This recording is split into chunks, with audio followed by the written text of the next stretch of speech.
বিহার জুড়ে ভারত ছাড়োর আদলে আন্দোলনের ডাক। আসল কথা হলো বিজেপি বিহার ছাড়ো। কারা ডাক দিয়েছেন? বিরোধীরা। বিজেপির বিরুদ্ধে বিহারে এবার মহা আন্দোলনে নামছেন মহাগঠবন্ধন। আন্দোলনের মাধ্যমেই নীতিশ সরকারকে উৎখাতের ডাক দিলেন তেজস্বীরা। 9 আগস্ট বিহারের 9টি জায়গায় মহা সমাবেশ করবে বিরোধীরা। বিহারে বিধানসভা ভোটের আগে রাজনৈতিক উত্তেজনা ক্রমশ তীব্র আকার ধারণ করেছে। বিরোধী দলগুলির জোট বা মহাগঠবন্ধন নির্বাচনের বিউগল বাজিয়ে দিয়ে অগস্ট ক্রান্তি ঘোষণা করেছে। আরজেডি নেতা তথা মহাগঠবন্ধন সুপ্রিমো তেজস্বী যাদব এই আন্দোলনের নেতৃত্ব দিচ্ছেন। এই কর্মসূচিতে অংশ নেবেন বিরোধী দলনেতা রাহুল গান্ধী সহ অন্যান্য জাতীয় নেতারা। মহাগঠবন্ধনের এই আন্দোলন কর্মসূচিতে আপাতত স্থির হয়েছে বিহারের 9টি জায়গায় সমাবেশ এবং জনসভা হবে। একই সঙ্গে জনগণের সঙ্গেও সরাসরি যোগাযোগ করবে মহাগঠবন্ধনের নেতারা। এই অভিযানের নাম দেওয়া হয়েছে অগস্ট ক্রান্তি। স্বাধীনতা সংগ্রামের প্রতীকী আন্দোলনের আদলে ভোটের আগে নীতিশ সরকারকে ঘিরে ফেলার এক প্রচেষ্টা মহাগঠবন্ধনের।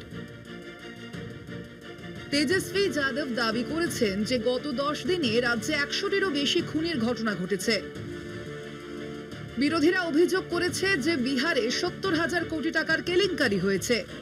এসআইআর অর্থাৎ ভোটার তালিকার বিশেষ নিবিড় সংশোধনে ঢালাও নাম বাদ দেওয়া। বিরোধীদের দাবি নীতিশ সরকার রাজ্যের বেকার সমস্যা সমাধানে ব্যর্থ। 9 আগস্ট রাখি বন্ধনের দিন রাজ্যের 9টি স্থানে বিরোধী দলগুলির সমাবেশ এবং পদযাত্রা। বিহারের বিরোধী দলনেতা তেজস্বী যাদবের বক্তব্য, রাজ্যের লাগাম এখন অপরাধীদের হাতে। তার দাবি গত 10 দিনে প্রায় 100টি খুনের ঘটনা ঘটেছে। সিএজি রিপোর্টে ব্যাপক দুর্নীতির কথাও প্রকাশ্যে এসেছে। तारीख जो है वो मतलब 2 डेट याद कर लीजिए। देश में 15 अगस्त आने वाला जो 15 अगस्त है, आपको बेरोजगारी से आजादी मिलना शुरू हो जाएगा। आने वाला जो जिस समय हमारा देश आजाद हुआ था, जिस तारीख को, हम लोगों का प्रण है कि हम लोग 15 अगस्त से बेरोजगारी से आजादी हम लोग लाए। यानी सरकार आएगी तो 15 अगस्त से हम लोग जो है नौकरी की प्रक्रिया शुरू कर देंगे।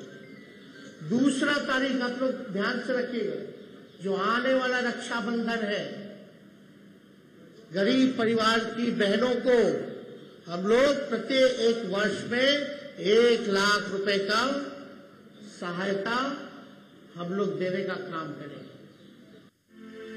কংগ্রেসের রাজ্য সভাপতি রাজেশ রামও তেজস্বী যাদবের কথাকে সমর্থন করে বলেন, এই আন্দোলনের মাধ্যমে বিহারে ক্ষমতায় পরিবর্তন আনা হবে। বিহারের বিরোধী নেতাদের বক্তব্য, অগস্ট বিপ্লব শুধু একটি নাম নয়, একটি প্রতীকী এবং কৌশলী আন্দোলনও। মহাগঠবন্ধন বিহারের এই আন্দোলনকে 1942 সালের ঐতিহাসিক ভারত ছাড়ো আন্দোলনের সঙ্গে এক আসনে বসিয়েছে।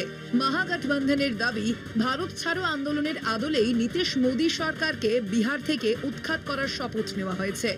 কলকাতা টিভি।